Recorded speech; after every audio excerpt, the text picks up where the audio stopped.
output of damage that you can make. I'm like, oh, all right. I did bullet seed my first game, and I was like, what is this move? I was tapping it, and people were like, hold it down. I was like, oh. I was like, I had no idea. I was like, I wouldn't have thought of that. Like, yeah, it's just so funny. It's a weird move too. Bullet seed, I can't help but listen to just popcorn popping. Like it just sounds like popcorn. It's so funny. I'm gonna do a little bit of score shield things this game, so don't mind me if I just veer off into, you know, the enemy side of the map. Well, the nice thing is they're not paying attention to me taking that core fish. Oh yeah. Ooh, I'm actually doing some good damage to this guy. Oh no, Greninja. Oh, Greninja was going crazy. I'm actually shocked. That's what happens when I don't run a focus band. I'm running experience share, like a nonsense person.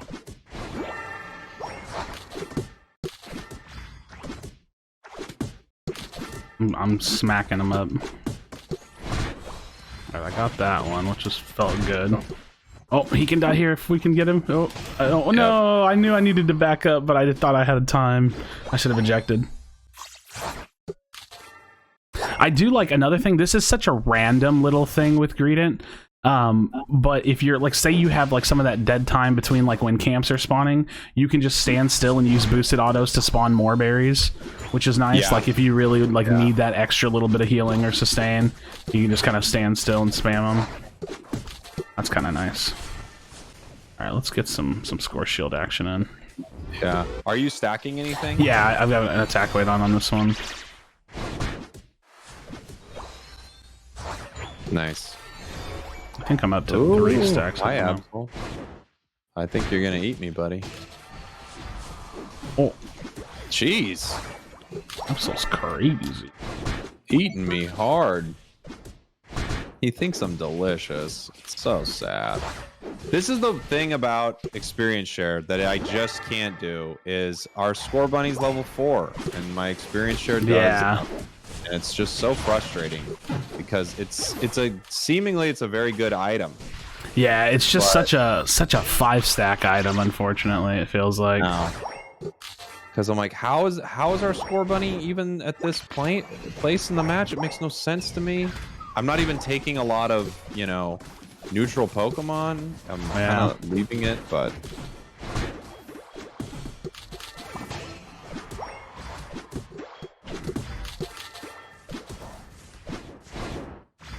Assault vest Greedent on the enemy team.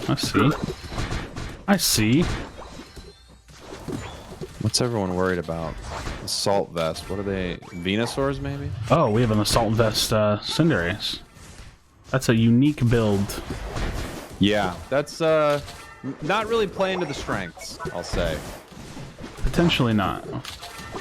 It's not really. I mean, this is just me, but I usually like to accentuate what the Mon is really good at, rather than shore up a weakness. It's usually, hey, I'm Cinderace, I'm doing a lot of damage, that's all I'm going to be doing.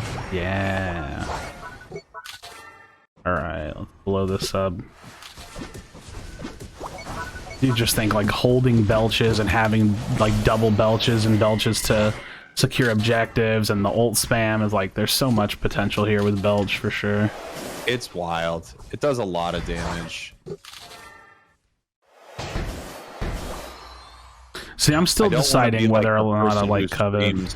OP all the time. Yeah. Things, they release a lot of mons, and you kind of go, oh, this feels at least overtuned. It feels like, is this supposed to do this much damage? It feels like a lot for me. So for me, I think that the conversation that I want to have surrounding Greedent is about the battle type, and it's like, well, why would they go out of their way to create a defender that's not a defender? And I think in my experience, battle types are just like an outline for what like the statistics the character can kind of carry are.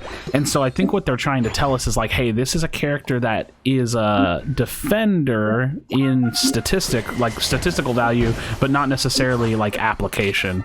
And so then I kind of think like, okay, well, that makes sense. Like we have our Crustals, right? You know what I mean? And this is just another one of those kind of feeling mons, and I like it because it provides a unique feeling to give a character the ability to like create unique strategies, because this truly is not just your I'm a Snorlax, I'm gonna stand in the front of the lines kind of character.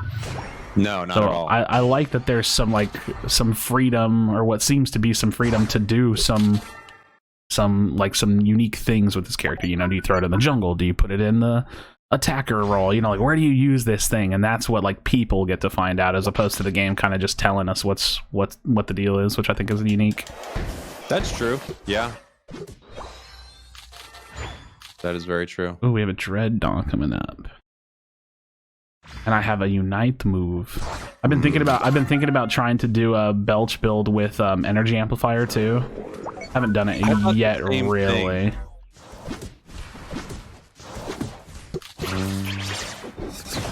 Yeah, I was thinking the same thing, obviously. No, he stole it.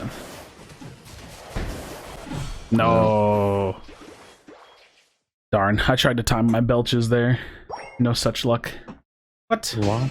No Why surrenders. so Dreadnought does not decide games, you silly geese. But also, what are people's obsession with the fact that you have a bad team fight and you have to stop the game? It's just odd. Yeah. There's another team fight. I get it if it's at Zap, you lose Zap and it's over. I'm not arguing that, but I'm just saying, like, what? Oh yeah, what is I don't know. I'm still gonna always lean on the side of this game doesn't need a surrender option at all. It doesn't. It doesn't need it at all. It's such a short game, and it's a competitive mode. Like I just see no purpose in having that in this video game. I think.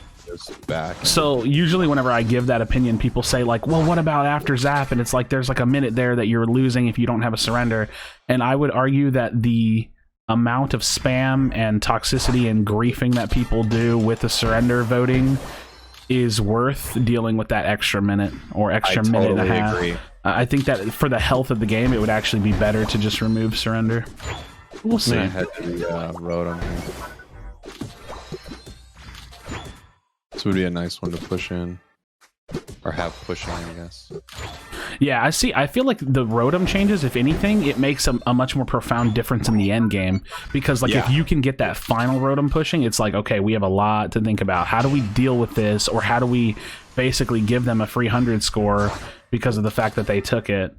So it really does kind of, like, put a little bit of strategy in the way of Rotom in the end game. Okay, I'm kiting away a little bit. Oof. They ate me. Nice. Oh, nice. look at that. So, okay, I have to explain the strategy there. So one thing that I said to the stream last night, when I was telling them, I was like, I think that this character is a really good bush baiter. And it's like you just run in the bush and they think you're out of there, and then you just like blow them up from the bush. I love it so far. All right. Okay, I might look to pressure a turn in and see if I can get a turn in, and then we can pull back and do some zappies. I think their Greedent might be looking to go full on. I'm not sure. Ooh, we got a lot of them in this bush. Alright, I'm on my way back. I'm always so afraid to do a backdoor turn in. Oh, wait, we can just do this, I think. Oh yeah, we can definitely do this. Yeah. I'm going full Greedent on it. Yep. Full Greedent, go, go, go! Look at that. That's beautiful. I love that. Yeah, this character definitely brings something to the table meta-wise. I feel it. Yeah, I wonder what's going to happen. Is it in tournaments yet, or do you think places are kind of banning it just because it's so new? I don't know. I think that they'll probably allow it unless there's bugs. Like usually, I feel like that's the only reason they would stop something so new from being utilized. But we shall see. I've seen things where, when I would, watch a lot of esports, basically whatever the new champ was, it was either banned by the organization running the tournament, just because there isn't enough time, and I feel like they don't want the whole tournament to be cheesed by some overpowered thing, or the other thing is just it's the first ban right away. Yeah, so I definitely think that like whenever there's like an actual pick ban phase, like that could probably be happening. Hard to say. Yeah, hard to say if tournament organizers will want it in. Since there's nothing too crazy like official, like there's nothing coming out from like Timmy and Pokemon Company just yet, I think that we'll probably see it played a little bit. Would be my guess anyways. Nice.